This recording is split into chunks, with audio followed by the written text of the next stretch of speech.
Hi guys, good evening. Good evening சொல்லிடு எல்லாத்துக்கும். So வீரா serial இப்போ தான் கைஸ் பார்த்து முடித்தேன். ஐயோ ரொம்ப பாவமாக இருக்குது கைஸ். கார்த்தியை பார்த்தாலே ரொம்ப பாவமாக இருக்குது. ஸோ ரிவ்யூ பண்ணிடலாமா? அதுக்கு முன்னாடி நம்ம சேனலை சப்ஸ்கிரைப் பண்ண மறந்துடாதீங்கப்பா. லைக் பண்ணுங்கள், ஷேர் பண்ணுங்கள், கமெண்ட் பண்ணுங்கள். உங்களோட நிறைய குறைகளை கமெண்ட் செக்ஷனில் சொல்லுங்கள், சரியா? ஐயோ என்னால் முடியல கைஸ். எனக்கே கண்ணில் தண்ணி வந்துருச்சு. உண்மையிலே முடியல. கார்த்தி யாருமே நம்ப மாட்டேங்கிறாங்க. அப்பா சாமி, எப்படா இவங்களாம் ஃபஸ்ட் நைட்டு வேற கொண்டாடுறாங்கன்னு தெரியல. அங்கே கார்த்திகை தீபத்தில் அதே மாதிரி தான் அவங்க ரெண்டு முடிச்சுக்கிட்டு இருக்கிறாங்க. ஃபஸ்ட் நைட் கொண்டாட ஏற்பாடு பண்ணிக்கிட்டு இருக்கிறாங்க. இங்கேயும் அப்படித்தான்.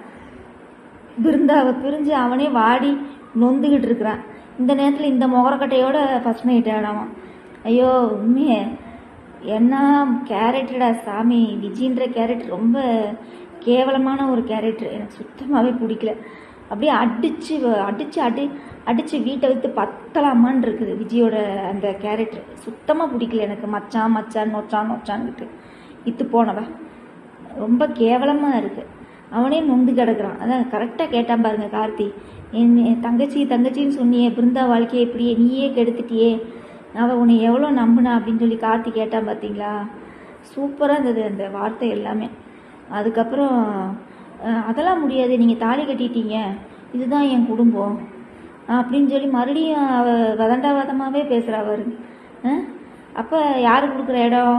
அந்த ராமச்சந்திரன் ஒரு முட்டாளும், இந்த வள்ளியோட வள்ளி வந்து ஒரு முட்டாளும், ரெண்டு முட்டாளுக்கும் சேர்ந்து இந்த முட்டாளுக்கு சப்போர்ட் பண்ணுறதுனால ஒரு நல்லவனோட லைஃப் வந்து எவ்வளோ பாதிக்கப்படுது பாருங்க. வெளியில் கூட்டு வந்த பிறகு அவன் காலிலெல்லாம் விழுந்து அழுகிறான்.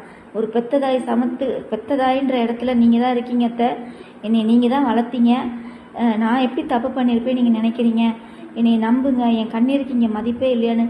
அப்பா சாமி சூப்பராக நடிச்சிருந்தான் கார்த்தி. எக்ஸலண்ட்டு. மாறனும் வீராவும் மட்டும்தான் கார்த்திகை நம்புகிறாங்க. மற்ற எந்த சனியங்களும் நம்பவே இல்லை. அதுக்கப்புறம் வந்து பார்த்தீங்கன்னா வள்ளி ரொம்ப ஓவர் ஆக்டிங். அடாடாடா அப்பா ஒன்றும் சொல்லிக்கிற மாதிரி இல்லை. அம்மா அப்பா இல்லாத பொண்ணாமா அவள் சொல்கிற. அவள் வந்து ரெண்டு பேரும் ஒரே ரூமில் நைட்டில் இருந்தாங்களாமா. உடனே வந்து ஊருக்காரவங்களாம் தப்பாக பேசுனாங்களாமா அப்படின்னு சொல்லி, நீ பிடிச்சாலும் பிடிக்கலனாலும் அவள் கூட தாண்டா வாழணும், அதுக்கு செத்து போயிடலாம், சரியா? கார்த்தி வந்து செத்து போயிடலாம். என்னை கேட்டால் அப்படித்தான் நினச்சேன் நான். வேமா யாருமே நீ நம்ப மாட்டீங்களே அப்படின்னு சொல்லிட்டு வேமா போவேன் இல்லையா? நான் அப்படி தான் அந்த முடிவு தான் எடுக்க போவான்னு நினச்சேன். ஆனால் பரவாயில்ல, அந்த மாதிரி முடிவு எடுக்கவே இல்லை. ஒரு கண்ணீருக்கு ஒரு மதிப்பே இல்லையா? வீரா கரெக்டாக சொன்னாப்புல, ஒரு சைடே நீங்கள் பார்க்காதீங்க, ரெண்டு சைடும் பாருங்கள், கார்த்தி சொல்கிறதையும் கேளுங்க அப்படிங்கிறாப்புல. உடனே வாயை மூடுங்கிறா வள்ளி. நான் தான் சொல்லலையா கேசினேன், இந்த வீரா சீரியல் அன்னைக்கே நான் ப்ரிவியூ பண்ணும்போதே நான் போட்டேன், சரியா? விஜயை பற்றின உண்மை மொத வள்ளிக்கு தான் தெரியணும். செருப்பால் அடித்த மாதிரி இருக்கணும் அவளுக்கு, சரியா? இவளைத்தான் இவ்வளோ தூரம் நம்ம நம்பணுமா? இவளுக்காக நம்ம குடும்பத்தையே எதிர்த்தோமா? நம்ம புள்ள மேலே நம்மளே சந்தேகப்பட்டோமே இவனால் அப்படின்னு சொல்லி இவளுக்கு தான் முதல்ல செருப்பால் அடித்த மாதிரி இருக்கணும். இவளே வீட்டை விட்டு அடித்து பத்தணும் அவளை. அப்போத்தான் நல்லா இருக்கும் கதை. மாறனும் வீராவும் தின்னுட்டு தூங்குறாங்களான்னு தான் நான் கேட்குறேன். டக்குன்னு போய் மண்டபத்தில் என்ன ஆச்சு அப்படின்னு சிசிடிவி ஃபுட்டேஜெலாம் பார்த்து ரெடி பண்ணாதானே ஆகும். ஸோ சாமி, இவன் கோச்சிட்டு போயிடுறானா, உடனே அங்கே ஒரு இது, கார்த்தி எங்கன்னு போய் பாருமாறா, ஏதாவது தப்பான முடிவு எடுத்துக்க போகிறான், நம்ம இங்கே யாருமே அவனை நம்பாததுனால. ஆமாம், காலில் விழுந்து மன்னிப்பு கேட்பான், அப்போ நீ இது பண்ணுவ. அப்புறம் இப்போ அவன் காணானவனே கண்ணை கலங்கி நின்றுட்டு தேட சொல்லுவேன். கிட்ட வந்து மன்னிப்பு கேட்கவுடனே மூஞ்சியை காட்டுவேன், இதான் உன்னோட இதா அப்படின்னு சொன்னோடனே கரெக்டாக வீராவும் சப்போர்ட் பண்ணுவான். ஆனால் வீராவை வந்து வள்ளி பேசினோடனே மாறுனு கோவம் வந்துடும். அத்தை அப்படின்மா, சரியா? ரொம்ப ஓவராக தான் நடிக்கிறாப்புல வள்ளியும் ராமச்சந்திரனும். இத்து போனதுங்க ரெண்டுமே லூசு முட்டாளுங்க, சரியா?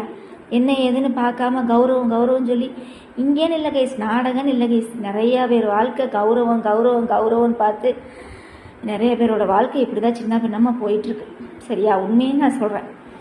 ஓகே கைஸ், அதுக்கப்புறம் இங்கே நம்ம கார்த்தி வந்து பிருந்தாவை பார்க்க வந்திருப்பாப்புல. ஐயோ சாமி, எனக்கு அந்த சீன்லாம் பார்க்கும்போது ரொம்ப கஷ்டமாக இருந்தது. அத்தா என்னை மன்னிச்சிருங்க, நான் எந்த தப்பும் பண்ணலை, அவ்வளோ தூரம் சொல்லி அழுகிறாப்புல பிருந்தா கிட்ட சொல்லி.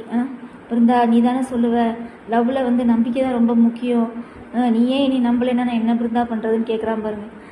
ஓப்பா சாமி, ஒருவேளை அந்த இதனால தான் வந்து போய் கையை அறுத்துக்கிறாளா என்னன்னு தெரியல. சரியா, இந்த சனியை வேற வந்து எட்டிக்கிட்டு பார்க்குது. யார்? விஜய் சனியை வேற. நீ இங்கே தான்டா இருக்க அப்படின்னு சொல்லி எல்லாரும் முன்னாடி அந்த பொண்ணை அவமானப்படுத்துகிறா பிருந்தாவை. அடுத்தவன் புருஷனோட பேசிகிட்டு இருக்கியே, நீ எல்லாம் என்ன பொண்ணு அப்படின்னு. இதில் நீ வந்து ஒரு ரூமுக்குள்ள இருந்து ஒரு ஆம்பளை மேலே வந்து இவ்வளோ தூரம் பழிய போட்டிருக்க. நீ என்ன ஜென்மம்? நீ என்ன ஜென்மம் தான் நாங்கள் கேட்குறோம். விஜி, நீ என்ன கேரக்டர்? நீ குடும்பத்தை அழிக்க வந்தவா, அது நல்லா தெரியுது. நீ வந்து என்ன சொல்கிறது, நல்லா போயிட்டு இருந்த இதில் வந்து பூவோடு சேர்ந்து நாரும் மணக்குன்ற மாதிரி பூவுக்குள்ளே வந்து நாரை சேர்த்து நார் அடிச்சிட்டாங்க நாடகத்தை. தயவு செஞ்சு சீக்கிரம் வீராவும் மாறணும். இந்த மண்டபத்தில் நடந்த இன்சிடெண்ட்டை கண்டுபிடிக்கணும். கார்த்திக்கும் பிருந்தாவுக்கும் சீக்கிரமாக கல்யாணம் நடக்கணும். விஜயை அடித்து பத்தணும். அவ்வளோதான். Thank you guys. வீரா சீரியல் இனி நாளைக்கு எபிசோடை பார்த்துட்டு நம்ம நாளைக்கு ரிவ்யூ பண்ணிடலாம். ஓகேவா? உங்களோட நிறைய குறைகளை கமெண்ட்டில் சொல்லுங்கள். சப்போர்ட் பண்ணுங்கள், நிறையா எனக்கு சப்போர்ட் பண்ணுங்கள், சப்ஸ்கிரைப் பண்ணுங்கள். சரியா? சரி, நான் ஒரு ஷார்ட் போட்டிருப்பேன் அப்பா இதை பற்றி. உண்மையிலேயே சொல்கிறேங்க, எனக்கு அப்பா இல்லைங்க, அப்பா இறந்துட்டாங்க. சரிங்களா? அதனால தான் எனக்கு அதை போடணும்னு தோணுச்சு, அதனால தான் போட்டேன்.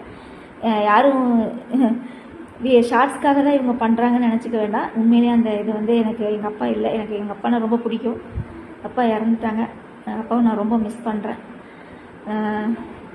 ஒரு வார்த்தையில் சொல்லணுன்னா அப்பா தான் எனக்கு வந்து கடவுள் மாதிரி வச்சுக்கோங்களேன். ஃப்ரெண்டு எல்லாமே. Thank you guys, thank you so much.